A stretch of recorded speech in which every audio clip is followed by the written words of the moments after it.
Nadie mejor que la doctora Lorian Jiménez Fibi, que es directora del Laboratorio de Genética Molecular de la Universidad Nacional Autónoma de México, una de las universidades más reconocidas a nivel mundial, que está esta tarde-noche, para fortuna nuestra, compartiendo análisis, compartiendo datos, cifras de lo que está ocurriendo en el mundo entero y evidentemente, particularmente sí, en estas dos latitudes, México y la Unión Americana. Doctora, ¿cómo estás? Te saludamos con mucho gusto. Gracias por aceptar platicar con nosotros. Muchas gracias, es un placer. Muchas gracias por la invitación. Bienvenida. ¿Dónde estamos parados al día de hoy, que es 5 de agosto del 2020, Lorian? Sí, ¿quién hubiera creído, verdad? Empezamos en esto en febrero, Sí. nos anunciaron las primeras defunciones en marzo, y quién hubiera pensado que llegaríamos a agosto en esta situación. Yo creo que ni en nuestros peores sueños imaginamos que llegaríamos así a esto. Sobre Pues todo, doctora, si tomamos en cuenta que no ha terminado la primera oleada. Ni siquiera hemos visto la cresta de la primera oleada. Es correcto.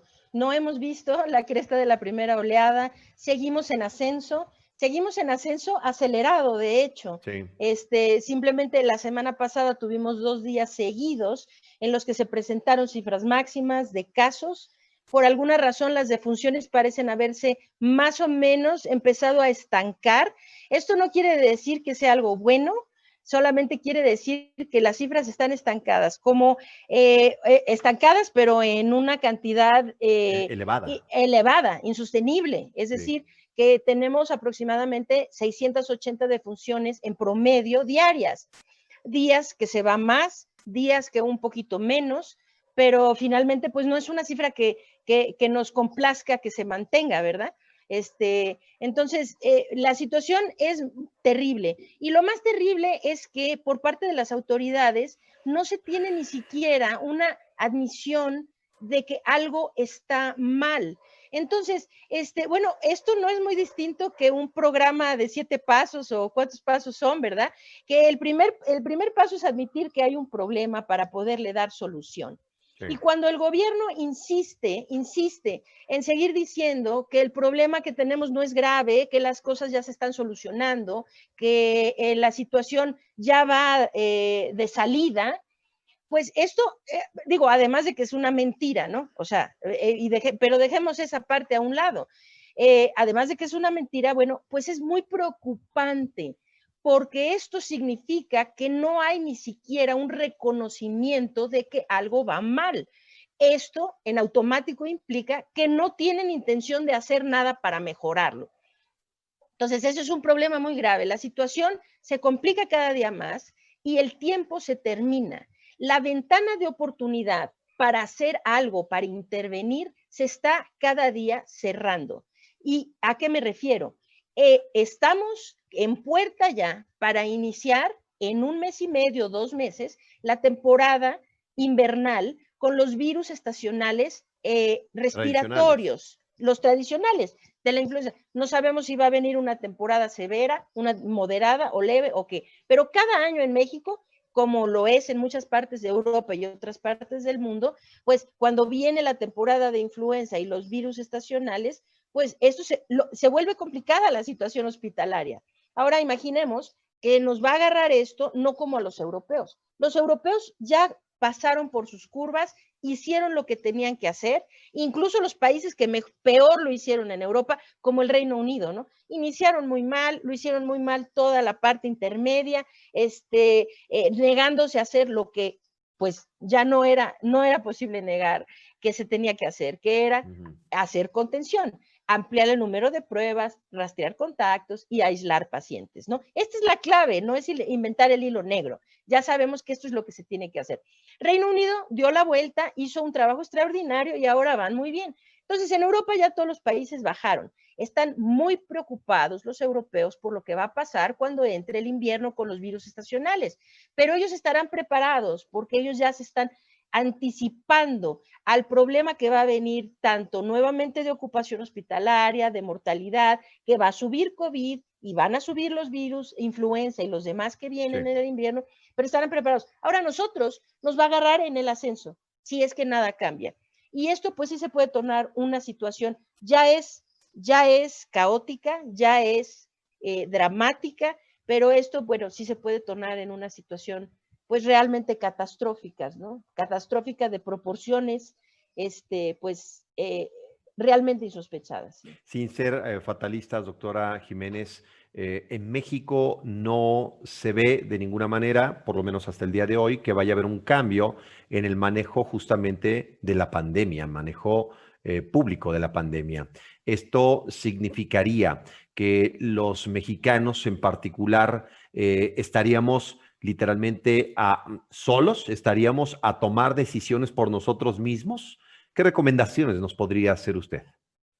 Bueno, hay varias cosas positivas que se están dando. Definitivamente, la actitud del gobierno federal es de una negación completa, negación absoluta de que hay un problema. Mientras ellos vean por la ocupación hospitalaria, no les interesa que la gente se siga muriendo.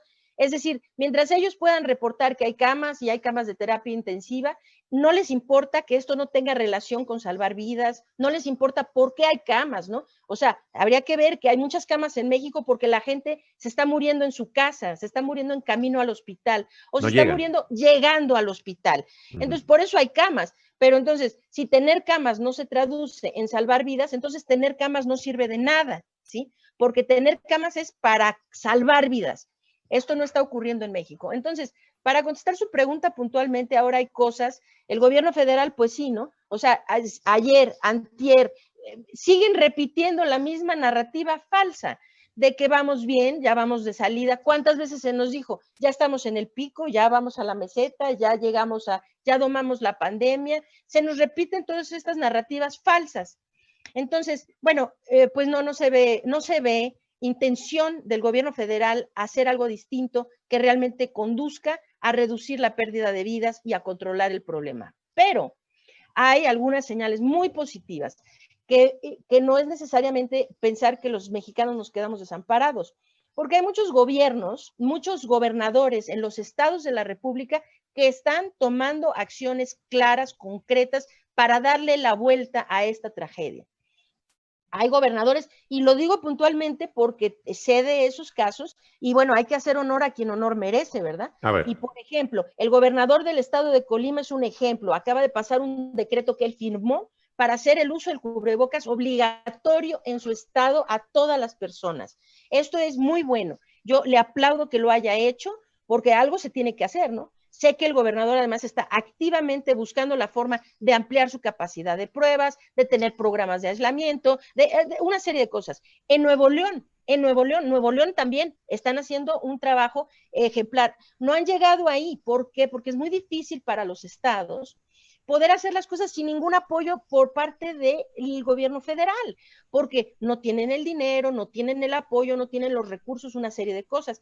Pero fíjese, yo veo con mucha alegría y con esperanzas Sí. que finalmente sean los gobiernos de los estados quienes vengan a salvar la situación.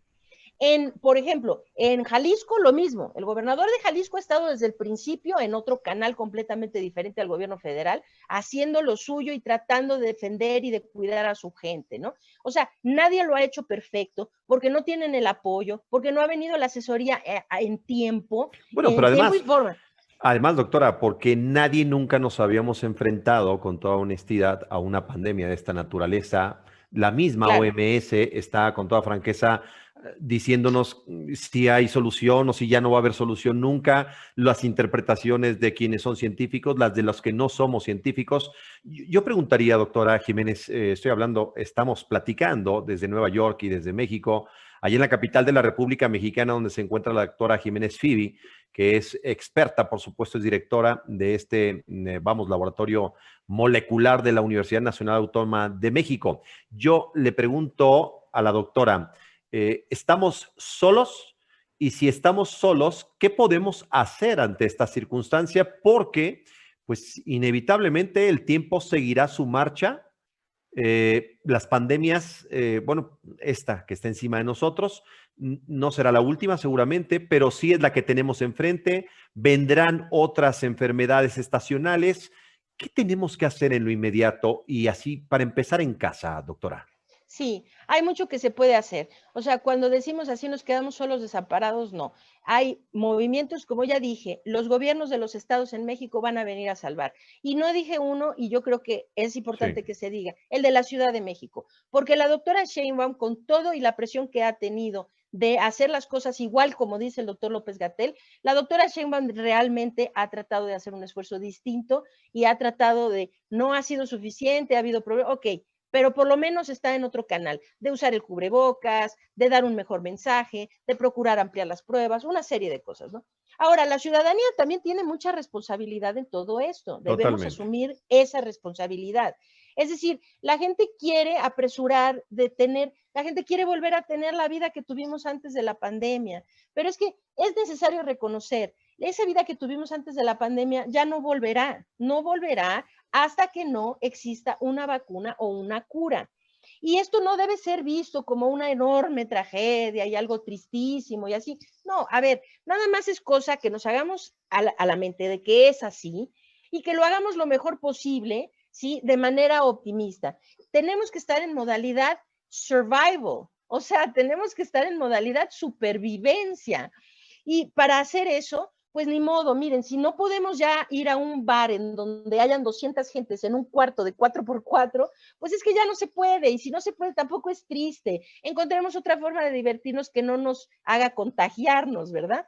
Entonces, y hay una serie de cosas. Por ejemplo, porque en Estados Unidos a mí me causa mucho asombro que tanta gente esté tan en contra de utilizar el cubrebocas, ¿no? La gente necesita entender, si todos los ciudadanos se pusieran, si el 90%, ya no digamos el 100, el 90% de los ciudadanos se pusieran un cubrebocas siempre que salen de casa, podríamos los ciudadanos mismos tener el poder en nuestras manos de disminuir en un 60% los contagios.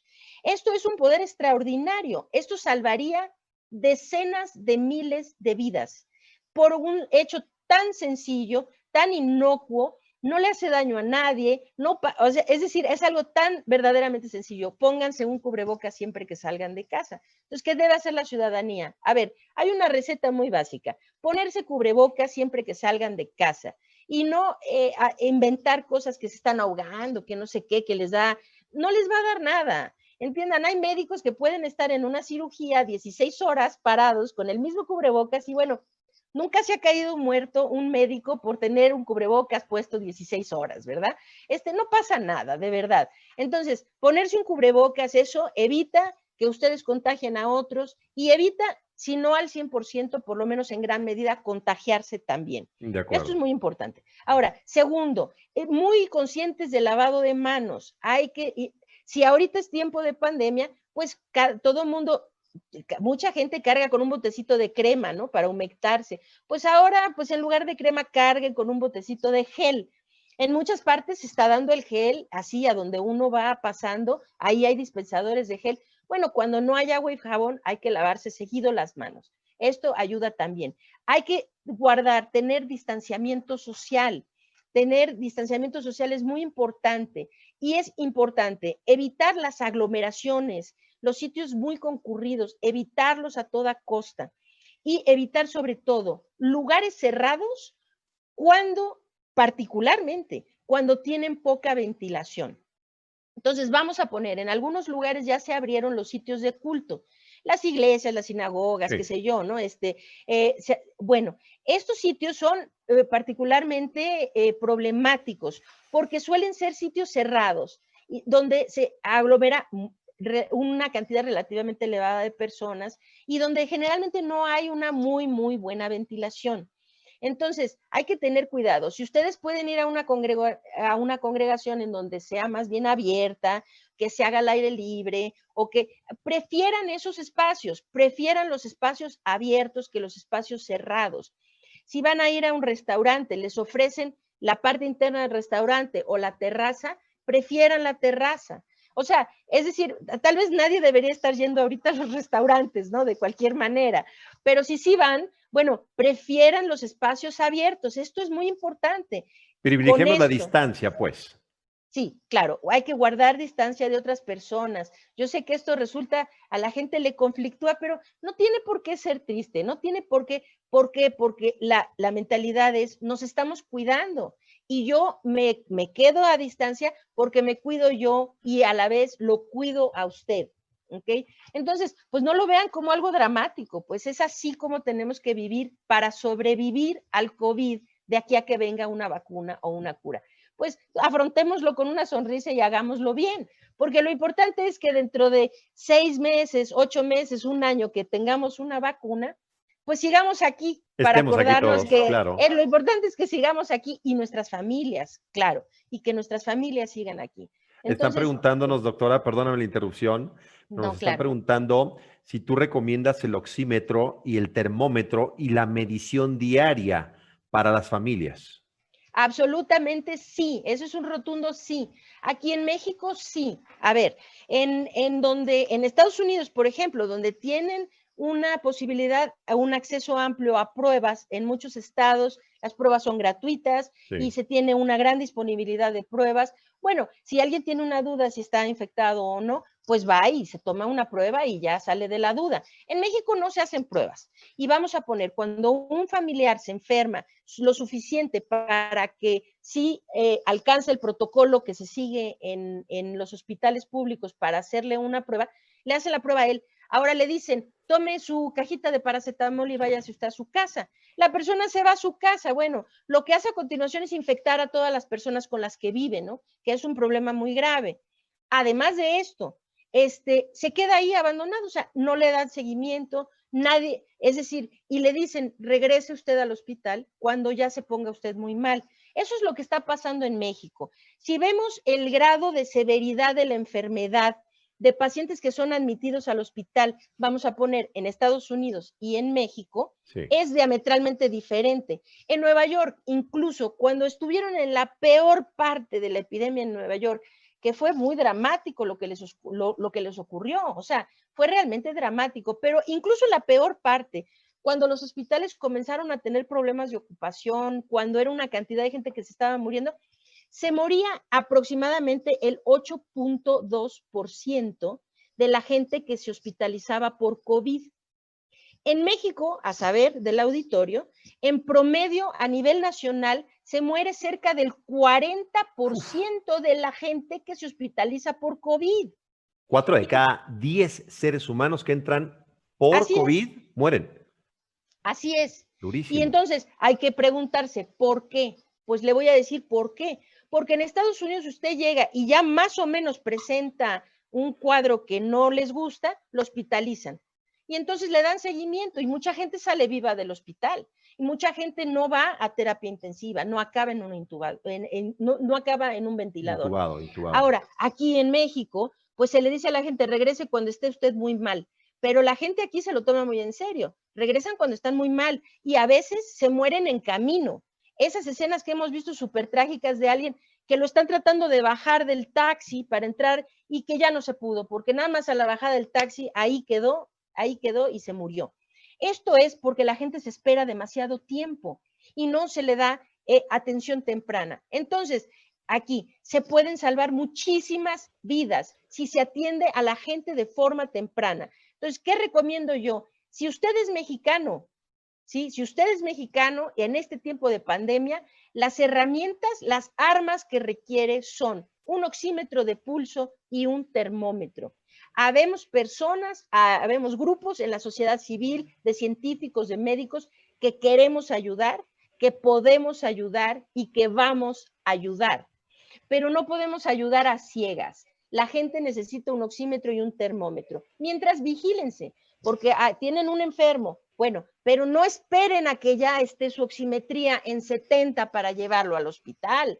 Es que cuando ya baja de 90, al principio, está en 89, 88, ahí es el momento de atenderlo, para que no se complique más. Si se esperan a que vaya muy mal, la realidad es que cuando lleguen al hospital ya es demasiado tarde. Correremos la misma suerte. Hay poco que hacer hay poco que hacer médicamente por una persona cuando se esperan demasiado con el COVID.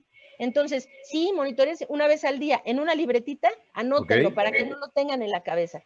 Cada miembro de la familia no tienen que sentirse que están siendo paranoicos, al contrario, siéntanse orgullosos de que están cuidándose los unos a los otros. Y si todo va bien, para casi todo el mundo, todo va a ir muy bien, entonces no tienen por qué preocuparse, pero se están monitoreando. Y en el momento que ven que algo empieza a ir mal, bueno, ese es el momento de buscar atención. Y se puede salvar a muchísima gente haciéndolo de esa manera. Claro, doctora, esta mañana durante una entrevista en el canal Fox, el presidente de Estados Unidos, Donald Trump, afirmó que el virus pues se va a ir y él insiste en que los niños regresen a la escuela y afirmó que los niños son casi inmunes al coronavirus. ¿Qué opinión le merece esta? Válgame. Bueno, bueno, digo, de entrada, el señor Trump dice muchas cosas que son falsas, igual que nuestro señor presidente acá en México y que el subsecretario de Salud, ¿no? Dicen muchas mentiras, ¿no? O parece que tal vez ignoran muchos temas y se atreven a opinar sobre ellos con la ignorancia, ¿no? Con la ignorancia de frente. A ver, nadie es inmune a COVID, ni los niños, ni los jóvenes, ni los adolescentes, ni los adultos, ni los viejitos. Nadie es inmune. Es decir, por eso estamos en este problema, porque toda la humanidad es susceptible a ser infectado por COVID. Ahora, es cierto que algunas poblaciones tienen mayor riesgo que otras a tener COVID grave. O sea, es decir, que una vez infectándose, se complique la enfermedad y resulte en la muerte, por ejemplo, o en un evento que requiera terapia intensiva o intubación, etcétera, ¿no? Entonces, sí, los niños, pero mucho cuidado, ¿eh? Hay un grupo de edad que son los menores de 1 año, los recién nacidos. Este grupo de edad en México tienen un riesgo de morir. El doctor Arturo Erdely, quien es un matemático muy destacado aquí en México, con quien ahora felizmente estoy colaborando con algunos proyectos y todo esto. El doctor Erdely hizo este cálculo de mortalidad basándose, utilizando los datos de las bases de datos abiertas de la Secretaría de Salud Federal. O sea, son los datos oficiales, ¿ok? Hay un grupo de edad de bebés, de los bebés, que tienen un riesgo de muerte similar a gente que tiene 40 años y más, ¿sí? Es decir, que sí, este grupo es muy susceptible. Entonces, cuando generalizan que los niños no, hay que tener un poquito de cuidado, porque qué niños y de qué edad.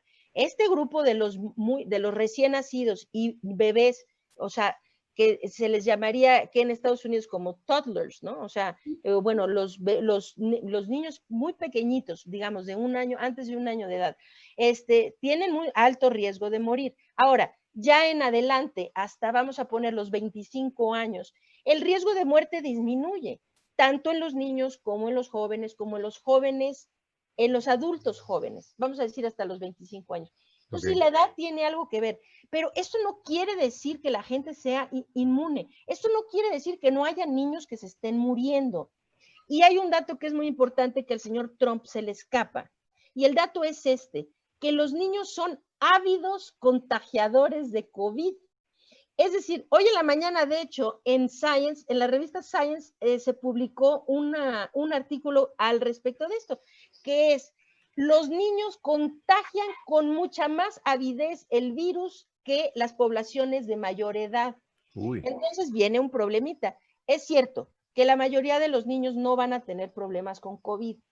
Muchos de ellos no van a tener problemas. Ahora, esto, insisto, no quiere decir que ninguno vaya a tener problemas. Hay niños que se están muriendo, que se han muerto y que se seguirán muriendo. Esto está muy mal. Hay que cuidar esa parte. Ok.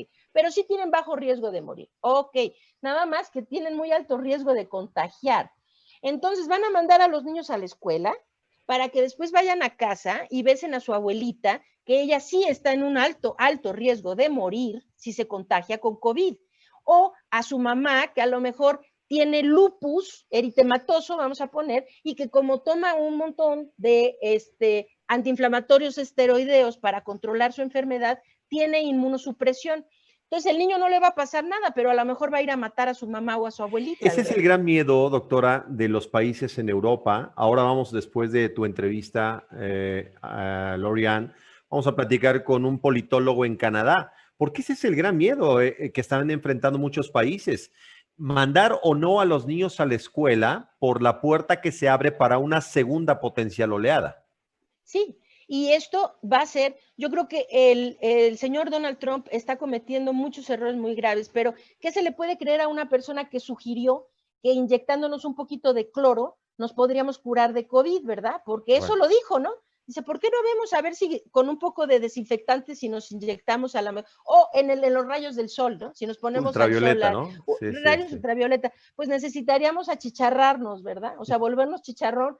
Qué bueno que se muera el virus, también nos vamos a morir nosotros, ¿no? Doctora, finalmente, déjame te preguntamos, por favor, porque sabemos que tienes ocupaciones. Nosotros tenemos, obviamente, la intervención de otros colaboradores valiosísimos como tú. Me está preguntando a mí, y también, evidentemente, es una línea compartida, nos está preguntando la gente en Nueva York y la gente en México sobre un plan que tienes para hacer una recaudación y hacer una telemedicina. ¿Nos puedes explicar de qué se trata y si ya juntaste el dinero que estás buscando junto con otros investigadores? Estoy muy emocionada por el proyecto. Colaboro con un grupo. Somos un grupo de la sociedad civil completamente apartidista. No tenemos nada que ver con el gobierno ni con ningún partido político. Sin fines de lucro, todos trabajamos altruistamente. Correcto. Formamos una asociación, médicos, científicos, matemáticos, analistas de datos, personas en tecnologías de información, etcétera, etcétera. Un equipo legal también que ya se unió maravillosamente, etcétera. Esto es una plataforma que va a funcionar mediante una página de internet en donde se va a dar, no es propiamente telemedicina, sino más bien teleasistencia. El objetivo de esto es proporcionar asistencia a los casos confirmados o sospechosos o contactos, vamos a poner, los familiares de un confirmado o algo así, de COVID. Queremos, la meta es que pueda ser a nivel nacional de forma gratuita, completamente gratuita para los usuarios y que entonces se les dé vigilancia, acompañamiento y tratamiento temprano de la enfermedad. Entonces, se hace un seguimiento de cada paciente que ingresa, haciendo oximetrías, les llevamos por videoconferencia que está ahí mismo incorporado a la plataforma, checamos oximetrías, temperaturas, síntomas básicos, todo eso se registra en el expediente del paciente, se le da un seguimiento, los pacientes estarán seguidos desde que ingresan hasta probablemente 20 días y cuando, esperemos, se les dé de alta, no porque se vayan al hospital, sino porque ya felizmente ya la libraron. La intención de esto es porque ahorita, bueno, ya hemos atendido de esta manera, no en la plataforma, sino vía WhatsApp. El mismo grupo con el que trabajo, que es parte de este proyecto, se han llevado los médicos ya más de 100 pacientes, o sea, cerca de 200 pacientes así. Y hemos visto, si el paciente se le detecta cuando empieza a tener síntomas de deterioro pulmonar iniciales, se le empieza a dar un tratamiento que es un esquema estandarizado, desde luego, ninguna cosa loca, o sea, todo basado en la ciencia que existe, en la ciencia médica que existe, con antiinflamatorios, anticoagulantes, etcétera, y esto empiezan a tener deterioro inmediatamente con el tratamiento se eleva. La intención aquí es evitar que la gente llegue al hospital. O sea, evitemos a los hospitalizados. Evitar hospitalizados va a evitar muertes. Y algo muy importante, va a evitar los pacientes que ya padecen COVID grave, a posteriori tienen muchas secuelas que son muy graves, secuelas pulmonares, secuelas cerebrales, secuelas hepáticas, renales, incluso cardíacas, ¿sí? Por quienes ya padecieron COVID muy grave y se recuperaron. Entonces, si podemos mejor atender la enfermedad de forma temprana, vamos a evitar hospitalizaciones, muertes y secuelas, que eso vendrá a ser el siguiente problema después de la pandemia. ¿Qué va a pasar con toda esa gente que va a quedar incapacitada o con problemas por las secuelas? Esa es la intención de la plataforma. Va a ser una fundación quien va a manejar, quien va a representar la plataforma legalmente, y a esa fundación, que es una asociación civil sin fines de lucro, que no puedo dar su nombre todavía, pero en unos días espero poderlo hacer. Lo hacemos. Todos los donativos todos los donativos van ahí, para que todo sea transparente. Además, las empresas que gusten donar, pues eso es deducible de impuestos, porque desde luego es una asociación civil sin fines de lucro que emite recibos para donataria, como donataria. Algo importante, doctora Phoebe, es no se está haciendo una ruta paralela, ni se pretende una ruta paralela al sistema de gobierno. No, para nada. Al contrario, esta plataforma vendría a ayudar sustancialmente al gobierno. Es lo que queremos ayudarles. Claro. O sea, algunos estados ya lo entienden así, que seremos un apoyo impresionante para ellos. Les vamos a bajar la ocupación hospitalaria y si nos apoyan y entre más dinero nos donen, podemos tener más médicos en la plataforma. Entre más médicos tenemos, podemos dar más consultas. Más casos. La plataforma tiene capacidad para dar hasta 1 millón de consultas al mes. Wow. Meta, para mí sería algo verdaderamente extraordinario, que tal vez nunca lleguemos al 1 millón de consultas. Claro, para esto necesitamos muchos médicos. Entonces, médicos que nos donen 1 hora de su día, 2 horas de su día, quienes puedan donarnos más, ¿no? Ahorita los médicos trabajan de forma altruista, pero pienso que si recibimos suficientes donativos, podemos ver la manera de que se les empiece a compensar también a los médicos económicamente su tiempo, desde luego, ¿no? Y entonces ampliar la plataforma para dar, pero no queremos dar nada más atención a la gente de un cierto nivel socioeconómico, no, quisiéramos, no estoy segura si se logre, porque depende de cuánto dinero tengamos y cuántos médicos se unan al esfuerzo.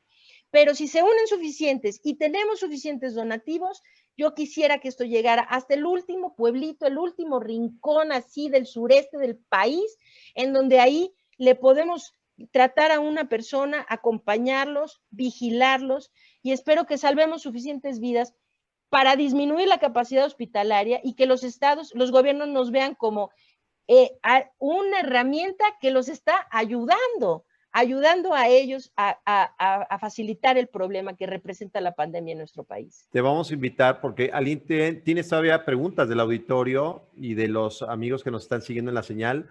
Te vamos a invitar, doctora, para que nos anuncies la plataforma y por supuesto la pongamos a disposición de la gente que está en los Estados Unidos y también aquí, y que todo el mundo participe de esto que va a coadyuvar. No se trata de competir, no se trata de llevar líneas diferentes, se trata de facilitar. Y algo que parece se ha perdido y que muchos políticos han perdido de vista, en mi opinión, doctora Jiménez Phoebe, es esto tiene la meta de evitar muertes, nada más.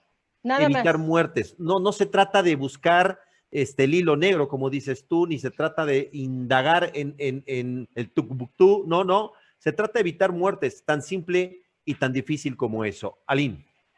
Y tenemos una pregunta de Ale Rajal, dice, yo tengo una pregunta, ¿sería posible, realista, que el test que se creó recientemente en Reino Unido para poder saber si ya te dio o no COVID-19 llegue a México, pensando en que nos encontramos en un contexto donde cada quien se tiene que hacer cargo de su propia salud? Sí, bueno, esas pruebas ya existen en México, son las pruebas serológicas. Las pruebas serológicas son las que se usan para saber si una persona, bueno, se usan, no son enteramente confiables, tienen muchos problemas de falsos resultados, tanto positivos como negativos. Son pruebas serológicas, algunos laboratorios las hacen como pruebas rápidas y otros las hacen como una prueba que, bueno, es una técnica que se conoce como ELISAs, son pruebas de ELISA. Sí existen en México, pero no es algo que recomiendo grandemente porque la verdad es que para saber si usted está infectado, lo que necesita es hacerse una prueba por PCR. Esa es la prueba más confiable. Muy bien. Pues doctora Lori-Ann Jiménez Phoebe, una voz que sin duda alguna está cobrando relevancia no solamente a nivel nacional, sino internacional, y lo sé muy bien. Lo sabemos muy bien en Foro Latino, por eso estás aquí con nosotros y te lo apreciamos mucho. Gracias. Estamos en comunicación permanente. Conviértete, por favor, te invito públicamente a que te conviertas en una asesora de este Foro Latino y que podamos platicar contigo. Sé que tienes la agenda saturadísima y que hay que buscarte con varias semanas de anticipación, pero eres una voz importante que debemos tener siempre y que debemos escuchar permanentemente y sumarnos todos. Esto no, yo he dicho y sostengo, esto no va a llegar, La solución no va a llegar de papá gobierno, como fuimos educados en México. Esto va a llegar literalmente de todos nosotros. Y esta batalla no la vamos a librar en los hospitales, Marianne. No, la vamos a librar literalmente en la sociedad y en los hogares. Así es, así es. Y es ahí donde tenemos que estar luchando. Si estamos esperando que se salve la gente en el hospital, es que mucha gente se va a seguir muriendo. Necesitamos agarrarlo temprano, agarrarlo en casa, hacerlo bien.